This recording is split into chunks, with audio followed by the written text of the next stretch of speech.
Hello everyone, আসসালামু আলাইকুম। কেমন আছো তোমরা সবাই? নিশ্চয়ই ভালো আছো, তাই না? আজকে আমি চলে আসলাম তোমাদেরকে একটি সুন্দর রেসিপি দেখানোর জন্য। আজকে আমি রান্না করব সামুদ্রিক পোয়া মাছ। পোয়া মাছ আমরা অনেকেই খেয়ে থাকি, আর আজকে আমি এই পোয়া মাছের ঝোল রান্না করে তোমাদেরকে দেখাবো। আমার বাসায় এই পোয়া মাছটা সবাই খুব বেশি পছন্দ করে, আমার হাতের বিশেষ করে। এরপরে আমি পোয়া মাছটাকে সুন্দর করে ক্লিন করে ধুয়ে একটু লবণ দিয়ে দিলাম, শুকনো মরিচ 1 টেবিল চামচ, 1 টেবিল চামচ হলুদ গুঁড়ো দিয়ে আমি সুন্দর করে হাত দিয়ে মেখে নিচ্ছি। আর যে কোনো মাছ মেখে মোটামুটি 5 থেকে 10 মিনিট রাখতে হয়, তাহলে কিন্তু মাছের স্বাদটা দ্বিগুণ বেড়ে যায়। এরপর আমি একটি প্যানে তেল গরম করে নিলাম, আর একে একটি করে মাছগুলোকে আমি দিয়ে নিচ্ছি।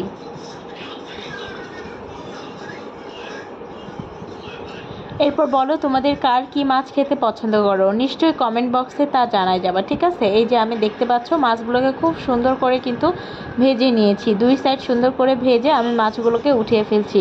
আর অনেকে আসো যে বুঝতে পারো না যে মাছ নাকি ভাজতে গেলে ভেঙে যায়, অনেক রকম প্রবলেমে ফেস করো। যারা নতুন আছো কিংবা প্রবাসী আছো, তোমরা গরম তেলে হালকা একটু লবণ ছিটা দিয়ে নিবা, তাহলে আর এই প্রবলেমটা ফেস করতে হবে না।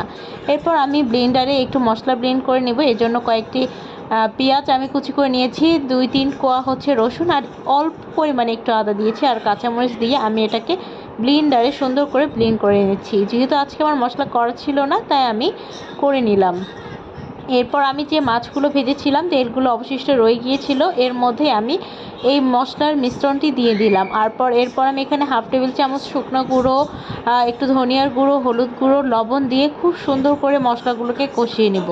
আর আজকে আমি যেহেতু বলেছি তোমাদেরকে পোয়া মাছ ভুনা দেখাবো, আর মাছ ভুনা করতে গেলে যে মশলাটা কষাতে হবে, এটার কোনো বিকল্প নাই। মশলা যত বেশি কষাবা, মাছের টেস্ট সেই পরিমাণ দ্বিগুণ হয়ে যাবে, আর মাছের ঝোল দিয়েই সবাই ভাত খেয়ে ফেলবে। সেক্ষেত্রে মাছের ঝোলটা অনেক বেশি খেতে মজা হয়। এরপর আমি মাছের ঝোলগুলোকে একটু পানি দিলাম, মশলাগুলোকে কষিয়ে নিলাম। এরপরে ভাজা মাছগুলোকে এখানে দিয়ে দিলাম, দিয়ে হালকা পরিমাণ একটু জাল দিয়ে নিব, দিয়ে পানিগুলোকে শুকিয়ে নিব। আর এতে করে মাছগুলো যে সিদ্ধ হওয়া বাকি ছিল, সেটাও সিদ্ধ হয়ে যাবে। যেহেতু আজকে তোমাদেরকে আমি পোয়া মাছের ঝোল রান্না করে দেখাবো, এই জন্য আমি একটু ঝোল ঝোল রেখেছি। এরপর দেখো, আমার কিন্তু মাছটি রান্না করা একদমই শেষ, একদমই এখন সার্ভ করে দিচ্ছি।